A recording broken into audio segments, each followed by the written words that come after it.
Hello and good morning friends, welcome to the CEC-UGC live lecture. Dear friends, with our ongoing series on microeconomics, today we would be conducting 29th lecture in this series and tomorrow will be the 30th lecture, that is the last lecture. So dear friends, in today's session, in first half we would be discussing on Keynesian liquidity preference theory of rate of interest, whereas in the second half we would be discussing on theories of profit. And for this very discussion, we have once again with us in our studios Dr. Kamlesh Ghakkar. Dr. Kamlesh Ghakkar is a professor in Institute of Management Studies and Research, Maharishi Dayanand University, Rohtak. Dr. Ghakkar has authored numerous books. Number of students have pursued their PhD under her able guidance. She has given more than 30 years to the teaching profession, and we believe that her experience would be very beneficial for us in knowing the today's topic in detail. Hello ma'am, welcome to the UGC lecture. Thank you. Hello dear viewers. Today we are going to discuss about Keynesian liquidity preference theory of rate of interest.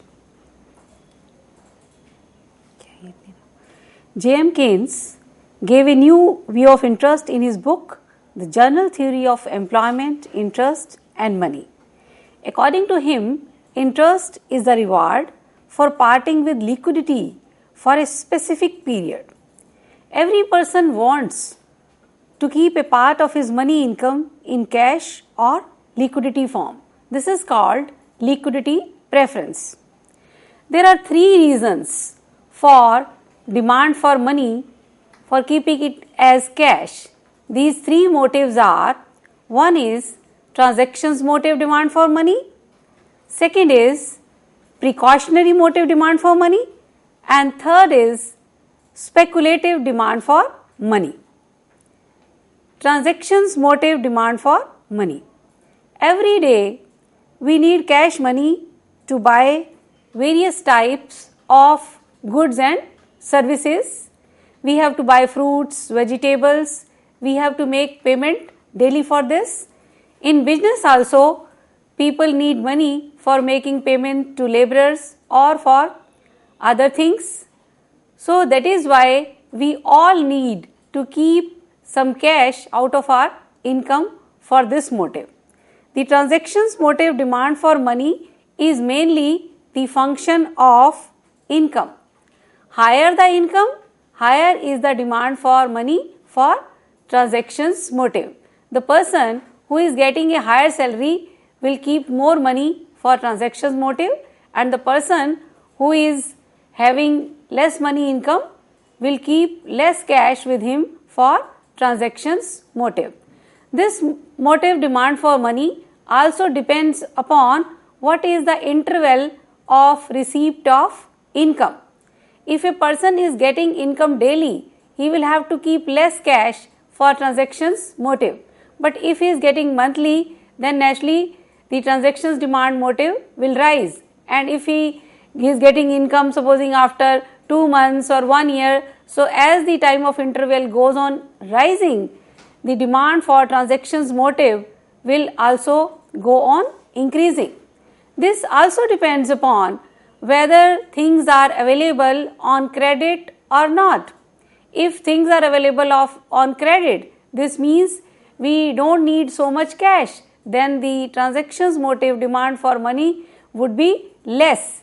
Just as you know, these days our government wants that there should be a cashless economy. People should deal mainly with credit rather than with cash. So transactions motive demand for money is mainly a function of income, interval of the receipt of income, and whether the things can be purchased on credit or not. The second one is the precautionary motive demand for money.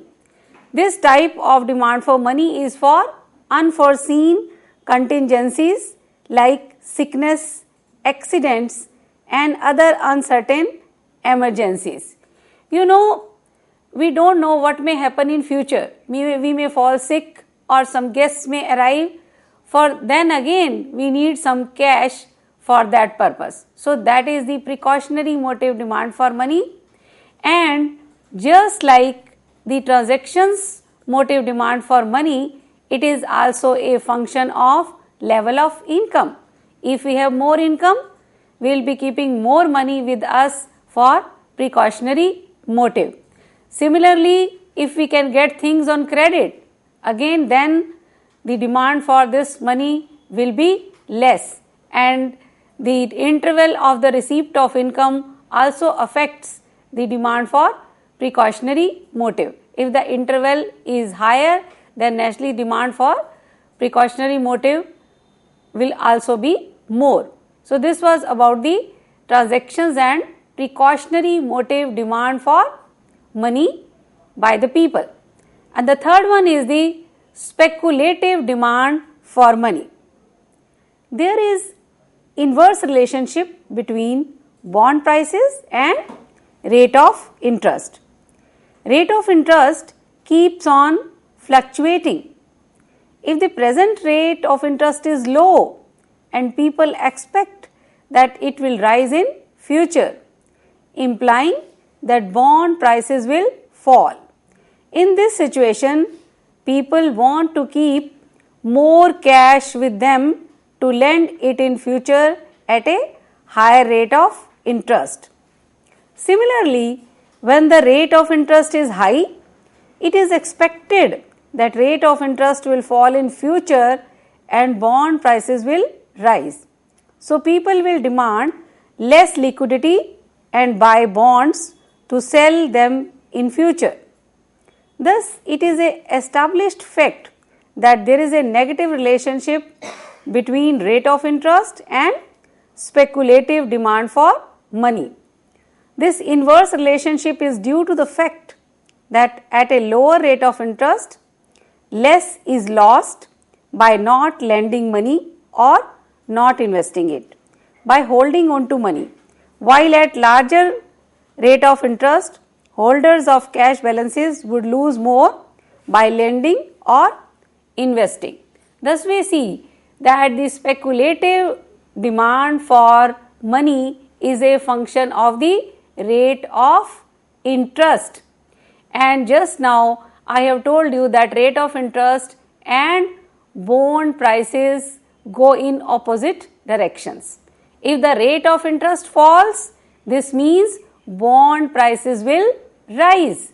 So at low rate of interest, people are thinking that in near future interest may rise, bond prices will fall. So instead of buying bonds, they will keep money with them. So that is why at low rate of interest, demand for money for speculative motive is very high. And when the rate of interest is high, they are expecting, they are speculating that rate of interest will fall in future and bond prices will rise. So instead of keeping money at home, they will buy the bonds so that they gain from the purchase of bonds at present and selling it in the future when their price is more. So this was about the three types of demand for money, and the speculative demand for money is also shown in figure 1. On y-axis we have shown the rate of interest. On x-axis we are showing the demand for money for speculative purpose, and this demand for money is firstly declining, and after E3 point it becomes perfectly elastic.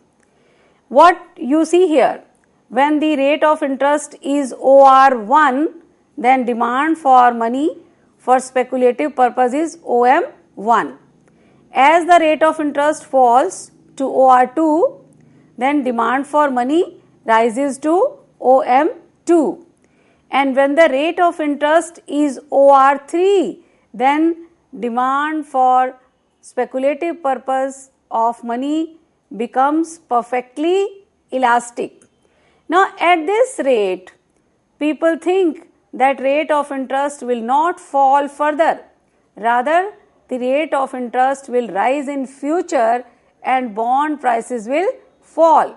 So people want to keep all the money in cash form so that they can lend it in future when the rate of interest is high.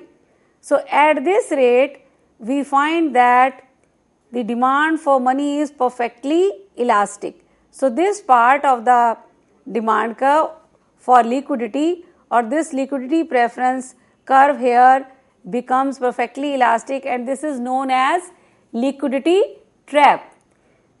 There will be no use of reducing the rate of interest after that, because people are keeping more cash with them.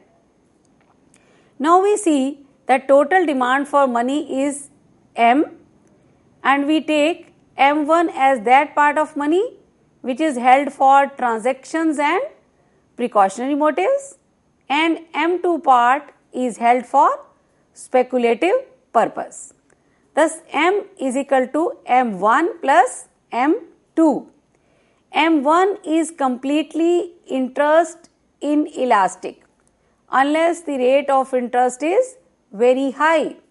M1 is mainly a function of income. So, M1 constitutes of both transactions demand for money and precautionary motive demand for money. So, M1 is equal to L1 of Y. L1 is the liquidity preference function and Y stands for income.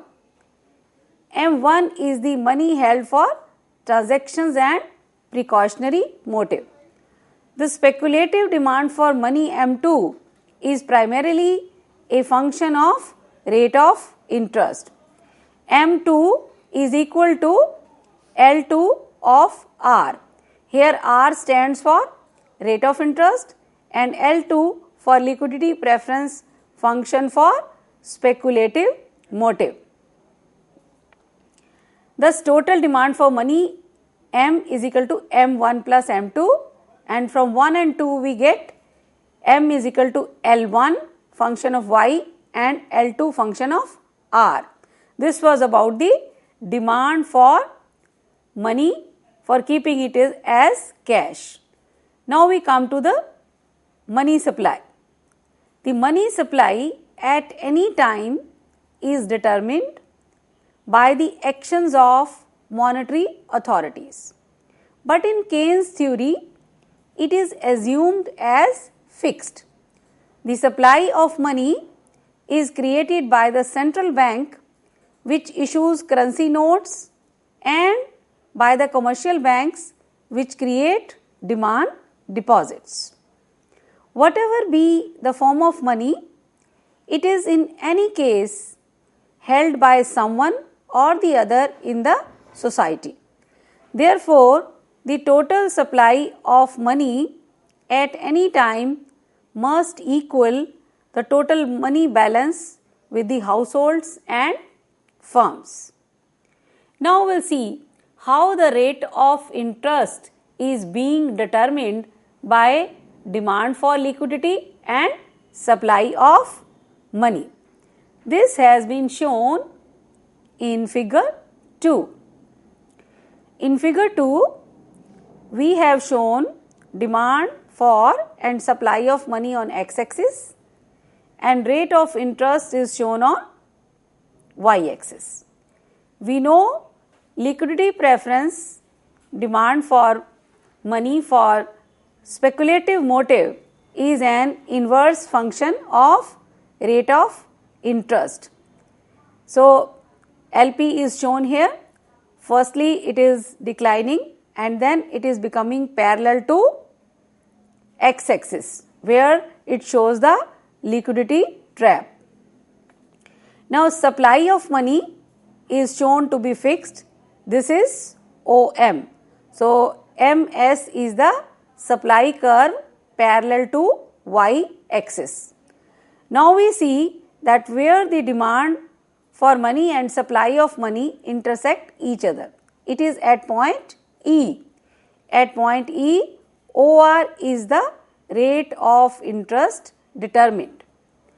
If the rate of interest is kept more than OR or if it is OR2, what do you see here? That at high rate of interest, demand for liquidity comes down, because again the people think that rate of interest will fall and bond prices will rise. So demand for liquidity comes down, and at higher rate of interest, supply of money is R1S. So what do you see? That here demand is less than supply. When demand is less and supply is more, this results in the fall in rate of interest to OR. Similarly, we can see that rate of interest cannot be below OR. When the rate of interest is low, it is OR2. Now what happens in this case? Demand for money rises, because now the rate of interest is very low and it is expected that rate of interest may rise in future and bond prices will fall. So people want to keep more money with them as cash. So demand for money rises here while the supply of money is R2C. It is less. Now in this case, what you find? That demand is more than supply. So this leads to increase in the rate of interest to OR. So you see that equilibrium rate of interest is OR, where demand for liquidity and supply of money are equal to each other. At other rates of interest, there is mismatch between demand and supply, leading to fluctuations in the rate of interest. Now what happens when there is a change in the liquidity preference? Due to change in expectations of the people, liquidity preference curve may shift upward or downward. If demand for money rises, rate of interest will rise and vice versa. This is shown in figure 3. In figure 3, we have shown demand for and supply of money or quantity of money on x-axis, and rate of interest is shown on y-axis. We have shown the different liquidity preference curves, LP, LP1 and LP2, and supply curve is MS, and this is the fixed supply OM. We are showing only the change in demand for liquidity. First, liquidity preference curve and supply curve are intersecting at E and rate of interest is OR. Now, supposing the demand for cash rises in the economy, then liquidity preference curve shifts upward. Now this new liquidity preference curve is cutting the supply curve at E1, and what do you see here? Rate of interest has increased from OR to OR1. So as the demand for money rises, rate of interest rises. Just like any commodity, when the demand rises, price rises. Similarly, price of money is here, rate of interest that rises. And in case of fall in demand for money, supposing the rate of this demand for liquidity comes down, and this is the curve LP2. Now people are keeping less cash with them. Then in this case, what happens? That now it is cutting supply curve at E2, where the rate of interest is now OR2. Now the rate of interest has fallen. So this proves that higher the demand for liquidity, higher is the rate of interest, and lower the demand for liquidity, lower will be the rate of interest. Now change in supply will also bring the change in the rate of interest. This is shown in figure 4. On x-axis, again we have shown amount of money, and on y-axis we have shown the rate of interest. Demand for money is shown by the liquidity preference curve LP, and supply of money is shown as the line parallel to y-axis. The first supply is OM, so and this is parallel to y-axis. It is cutting the demand for money at point E. So at E, rate of interest is determined. This is OR. Now if the supply of money rises to OM1, now we have the new supply curve, which is again parallel to y-axis. It is the fixed supply. Now it is cutting at E1 and the rate of interest comes down to OR1, because with a rise in supply of money, rate of interest falls.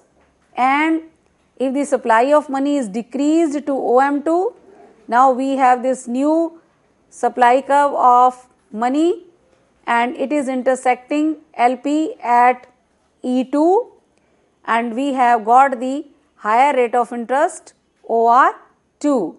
So what we have seen, that as the supply of money rises, rate of interest falls, and as the supply of money falls, rate of interest rises.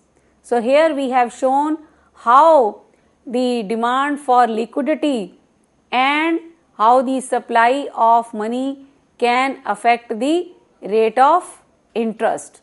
Naturally, whenever if we can show that both are rising simultaneously, then if the increase in demand is more than the increase in supply, then rate of interest will rise, and if increase in supply is more than the increase in demand, then rate of interest will fall. So it will depend upon which side weighs more, which increases more, that will have more effect on the rate of interest.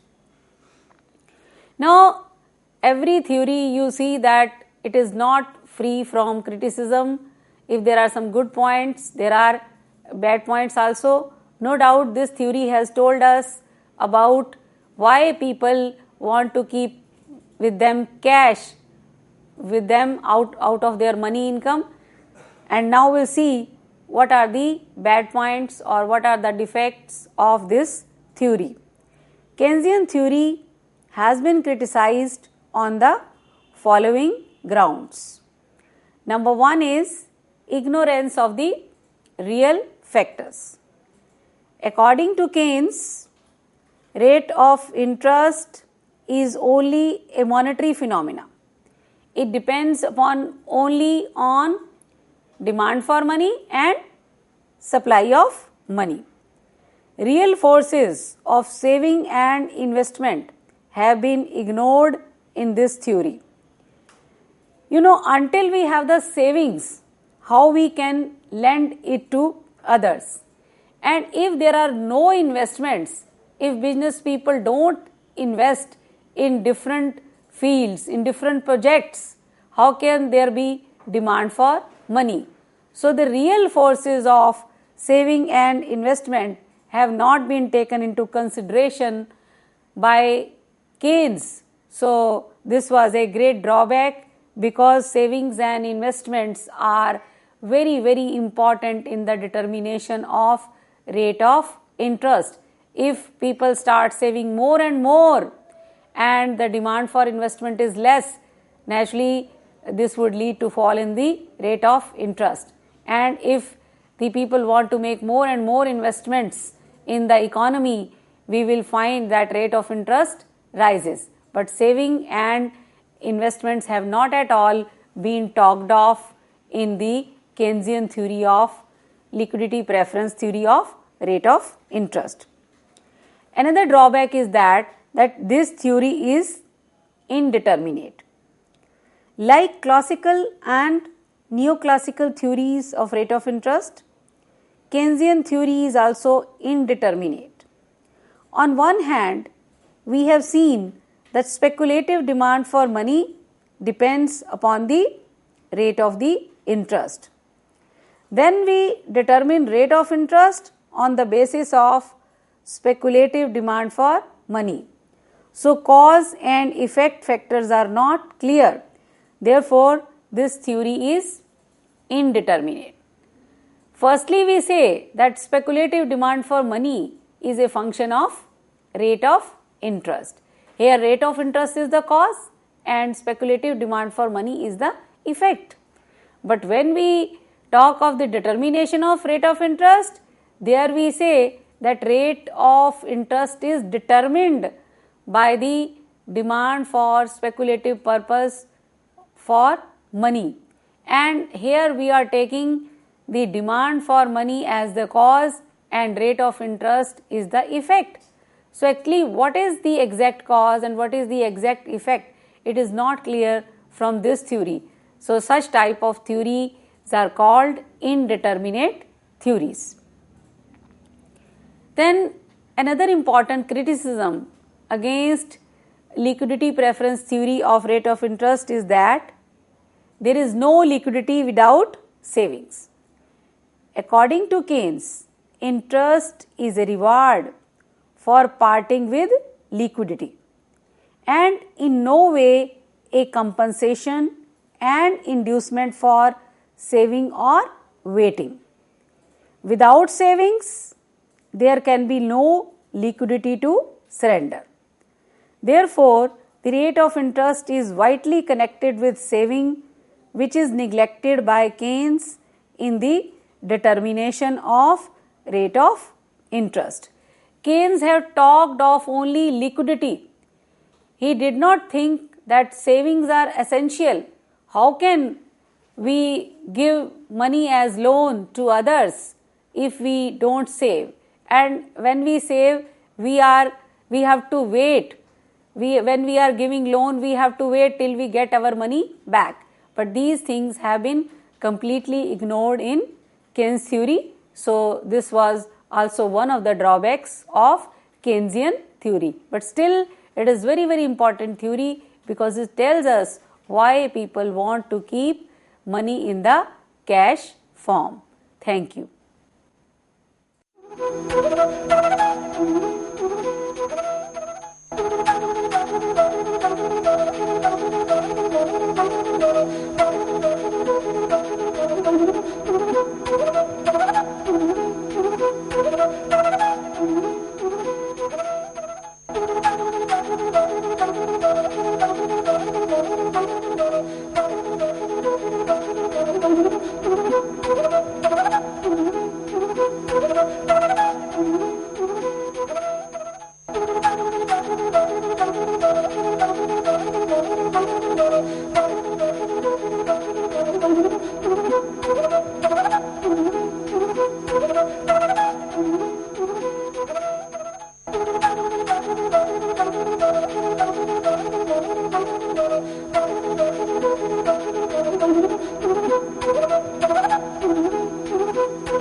Dear viewers, in this session, we are going to discuss about the theories of profit. Profits as residual income. Profits are residual income left after the payment of the contractual rewards to the other factors of production. The entrepreneur pays wages to the workers, rent on the land employed, and interest on loans taken at the rates already fixed by contracts. Profits are the non-contractual income. It can be positive or negative. Contractual income of other factors is always positive and never negative. Pure profits of the entrepreneur are found by subtracting from the gross total income the imputed values of rent and interest on self-owned land and capital employed by the entrepreneur, and also the imputed wages for his work of routine management. So, profits are actually the residual income, and we know that the entrepreneur will get the income after all other factors have been paid. So, why he should get profits? There are various theories given by various economists. Number one is profit as a dynamic surplus, and this theory is given by Clark. So, it is also called Clark's dynamic theory of profits. According to Clark, profits arise in a dynamic economy where changes are taking place. In a static economy where nothing changes, there can be no profits. In a stationary economy, there is no change in the size and composition of population, in the tastes of the people. In this situation, demand conditions are known to the producers. Even on the supply side, there are no changes in the production techniques and industrial organization. In stationary conditions, the entrepreneur is merely a supervisor whose remuneration is not distinct in kind from that of other recipients of wages. The entrepreneur does not get any economic profit in such a stationary economy. In a competitive long-run equilibrium, price equals average cost of production, and no pure profits are made. If no changes occur in demand or in supply, competitive equilibrium will persist and no pure profits will be earned by the entrepreneur. So, according to Clark, if the economy is stationary, if no changes are taking place, then in this situation, price will be just equal to the average cost of production and entrepreneur will not be getting any profits. He says that profits arise only in an economy where changes are taking place. So, various types of changes have been talked of. Clark underlined 5 generic changes which are constantly taking place. First, the population has a natural tendency to increase. Second, the tastes of the people over time undergo change and keep on multiplying. Third, capital accumulation goes on expanding and raises the productive capacity of the society. Fourth, changes in methods or techniques of production leading to cost reduction. Fifth, changes in the forms of business organization. All these changes bring about divergence between price and cost and thereby give rise to profits, positive or negative. In case of rise in demand due to increase in population or increase in incomes of the people, etc., price of the commodity will rise. If costs remain the same, profits accrue to the entrepreneurs. So thus, if there are changes taking place in the economy due to increase in population or due to changes in taste and preferences of the people, due to changes in techniques of production, due to changes in the forms of business organization, then demand will be rising, leading to rise in the price, or there may be reasons for fall in the cost, leading to pure profits for the entrepreneur. Economists have classified changes leading to profits into two categories. Number one is exogenous changes and second is innovations. Exogenous changes are those changes which take place due to the factors external to the firm or even to the particular industry. Exogenous changes affecting profits are economic, technological, demographic, social and political. Technological progress, political turmoil, wars, rapid changes in fashions and tastes, changes in the composition and size of population, monetary and fiscal policies of the government, regulatory and control measures are the examples of exogenous changes. Innovations refer to certain changes which are introduced by the firm itself with a view to improving its competitive power vis-a-vis other firms. Innovations can be in the form of a new product, new and cheaper method of production, a new method of marketing the product, new way of advertisement, etc. These innovational changes give rise to profits. When all entrepreneurs adopt any innovation, profits disappear. So entrepreneurs go on introducing innovations on a continuous basis. Now, this theory has been criticized on the following grounds.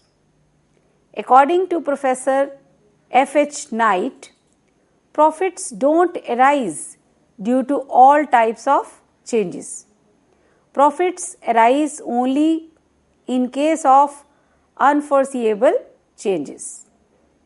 According to Marshall, even in a static society, profits cannot be eliminated. Some risks do remain even in a static society, and profits arise due to these risks. Now, the other theory is Schumpeter's innovation theory of profits. According to Schumpeter, the main function of the entrepreneur is to introduce innovations in the economy, and profits are the reward for his performing of this function. Any new measure or policy adopted to increase the demand for the product or reduce the cost of production is an innovation. Thus, innovations can be divided into two categories. First type of innovations are those which reduce the cost of production. They include the introduction of a new machinery, new and cheaper technique of production, new source of raw material, and a new and better method of organizing the firm. Second type of innovations increase the demand for a product, a new variety or a new design of the product, new and superior method of advertisement, discovery of new markets. Thus, profits arise because of a rise in demand or fall in cost of production. Profits caused by particular innovation are temporary and disappear as others imitate and also adopt that. So, thus we see that according to Schumpeter, whenever innovations take place, either they lead to rise in demand or they lead to fall in the cost of production. And whatever may be the way, profits are the result. If demand rises, price increases and cost remains the same, so profits accrue to the entrepreneur. On the other hand, if innovations are leading to fall in the costs, then again now supposing the price may be same, but the cost has fallen, so this leads to increase in profits of the entrepreneur. But once an entrepreneur does an innovation, it does not remain his monopoly forever. The others also start imitating that, and that is why competition rises, supply of the product rises, prices fall and profits come down to zero. But this cycle goes on. Entrepreneur goes on innovating one thing or the other, and this gives to rise of profits. Now, another is the Hawley's risk-bearing theory. F.B. Hawley stressed the risk-bearing function of the entrepreneur and argued that entrepreneurs is rewarded for this function. His reward is called profit. Hawley has mentioned 4 types of risks to which entrepreneur is exposed. These are replacement, obsolescence, risk proper and uncertainty. Depreciation of the existing plant and machinery leads to replacement risk. Depreciation can be calculated due to the knowledge of physical life of the plant. During inflation, it becomes difficult to calculate replacement cost with certainty. Technological changes cannot be predicted, and therefore obsolescence is not calculable. Risk is associated with marketability of the product. Tastes and fashions may change, upsetting the calculations of the entrepreneur. Competition may grow due to the entry of new firms in the industry. Unforeseen risks are also there in business. Production cannot be there unless there is someone to take risks. The entrepreneur is rewarded for undertaking all these risks.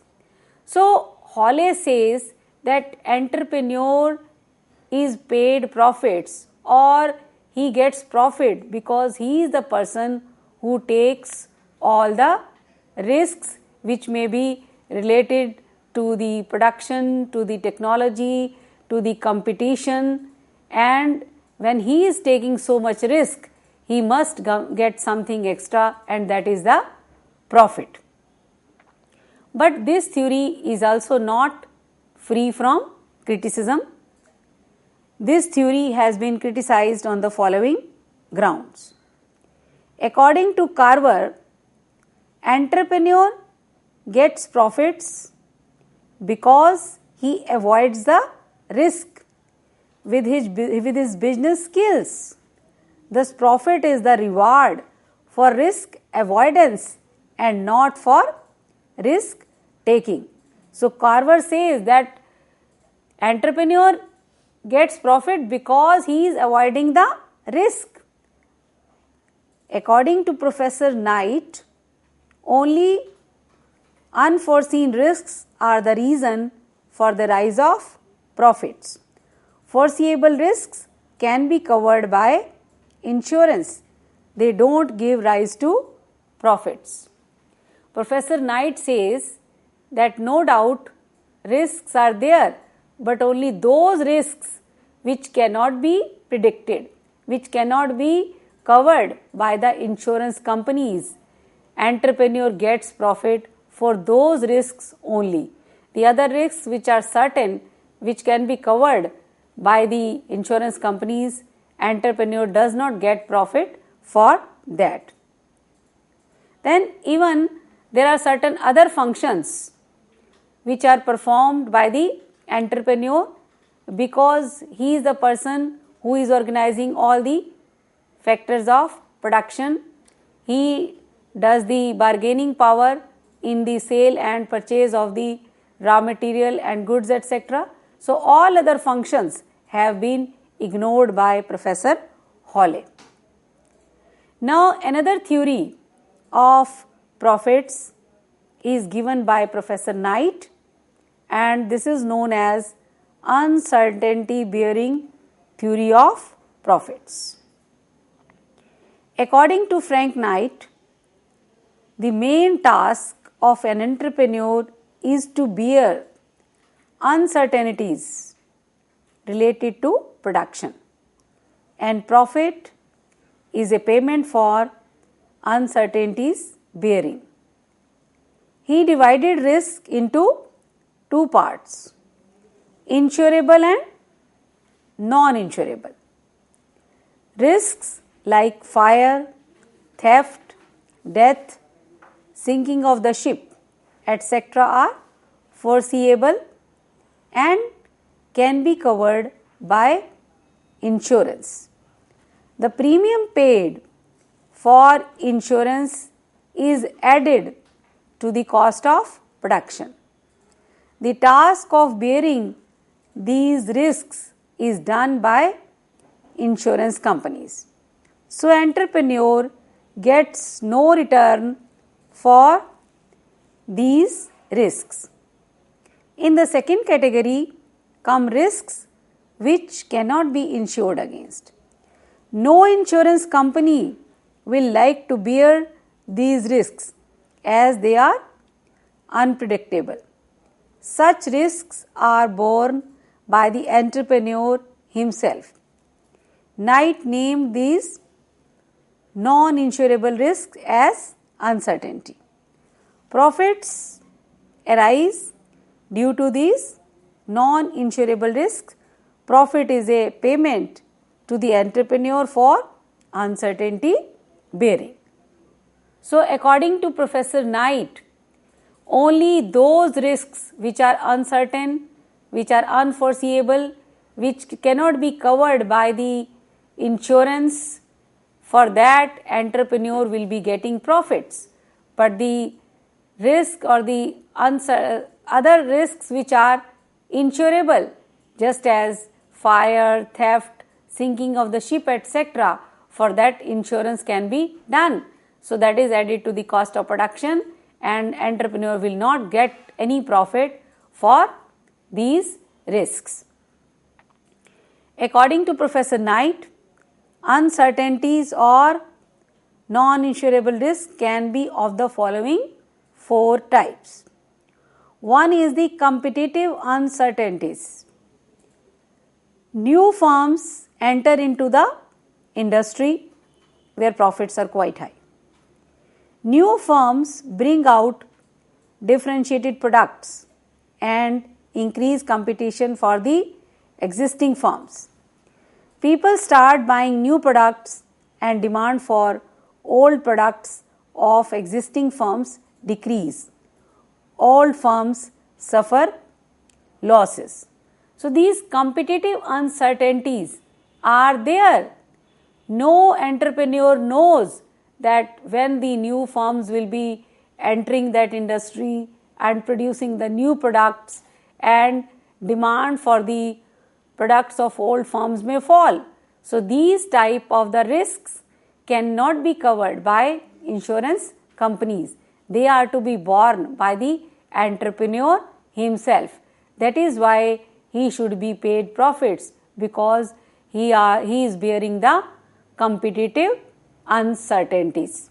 Second is the technological uncertainties.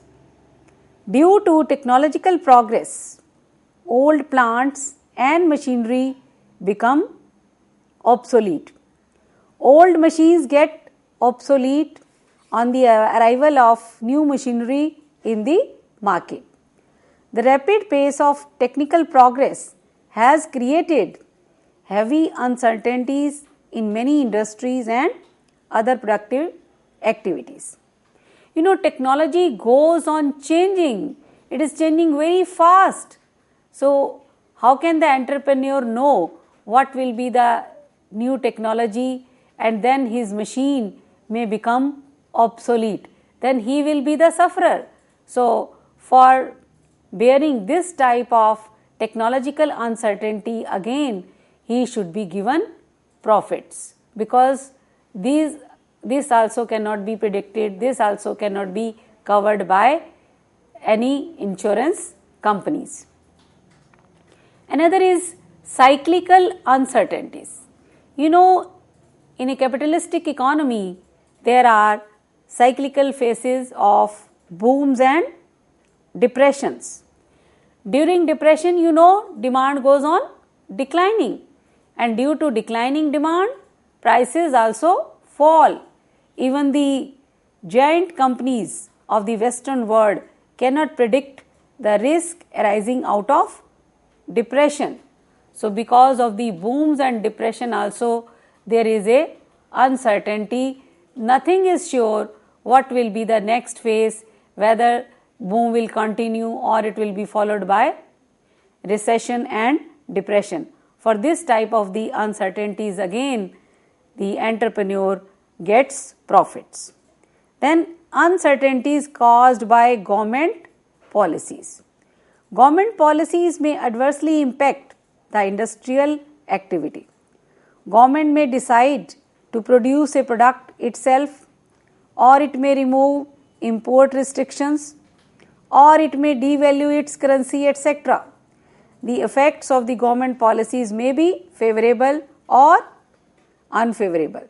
Thus, entrepreneurs have to face uncertainty on account of this reason also. Government's policies go on changing. They are also not the same forever. Sometimes government may be giving subsidy, sometimes subsidy may be withdrawn, sometimes import restrictions are removed, sometimes more tariffs are imposed. So, different monetary policy may be adopted, rate of interest may be increased or decreased, or government increases the expenditure or reduces the expenditure. These policies are also not certain, they can't be predicted, but they are definitely going to affect the demand and supply of a commodity, or they will affect the prices and cost of production. So, naturally the entrepreneur has to bear these type of uncertainties, and they cannot be insured. So, that is why we can say that these are the uncertainties. For this, the entrepreneur must be paid profits. Now, this has also been criticized. The supply of entrepreneurship is limited not only due to uncertainty, but due to many other reasons like economic struggles, scarcity of capital, knowledge or opportunities, laws of the state and social environment, etc. The entrepreneur performs many other functions like setting up the factory, organizing production, bargaining for the sale and purchase of goods, etc. He gets profit for doing all these tasks. In the modern world, there are joint stock companies where profits are shared by the shareholders, though they don't participate in any production process. Managers take all the decisions regarding production. Profits of the multinational companies are not the result of uncertainty, but are due to their excessive monopoly power, which enables them to exploit others. Another theory is the monopoly theory of profits. Mr. Kelecki points out that the source of real profit is the monopoly power that an entrepreneur exercises in the market. The size of profits depends upon the degree of monopoly. In both static and dynamic conditions, firms having monopoly power exist. A monopolist has control over price and production. He can manipulate the price to maximize his profits. He can achieve this objective by restricting the supply to a point where marginal cost equals marginal revenue.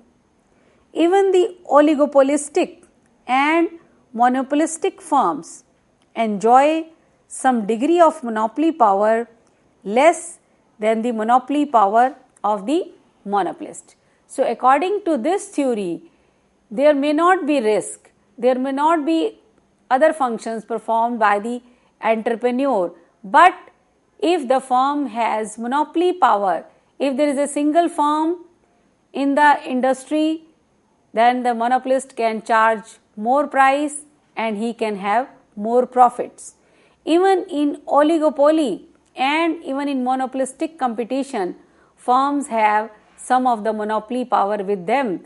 With that, they can enjoy profits in the industry. This monopoly power is equal to Lerner's degree of monopoly is equal to P minus M upon P, where P is the price, M is the marginal cost.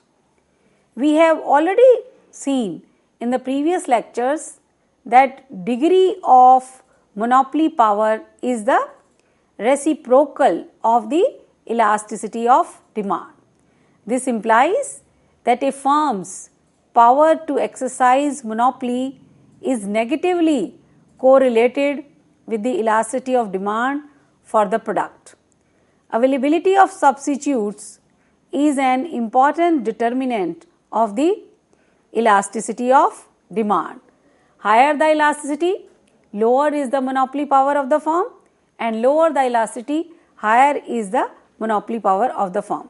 Monopoly power also depends upon the share of a firm in the supply of a product. A large firm accounting for substantial output of a product has considerable monopoly power and earns greater profits than other firms in the same industry. This theory is also not free from criticism.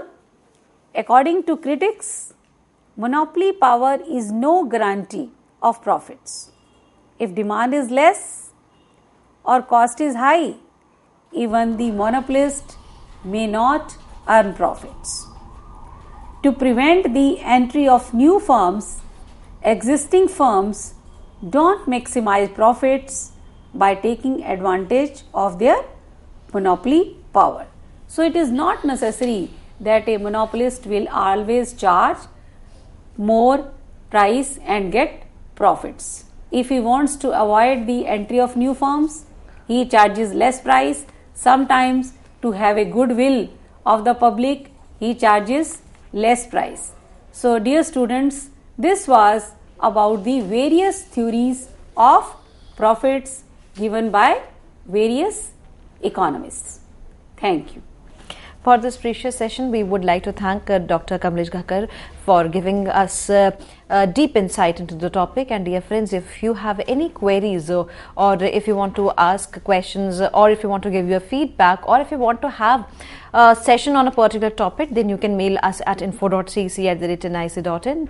The lecture is going to be uploaded on YouTube very soon for you, and you can see all the lectures pertaining to the series Microeconomics, which are there for you on YouTube. We would be meeting again tomorrow and would be discussing more, and tomorrow, as I already said, would be the last session on microeconomics. Till then, take care. Goodbye. Thank you, ma'am. Thank you so very much. Thank you.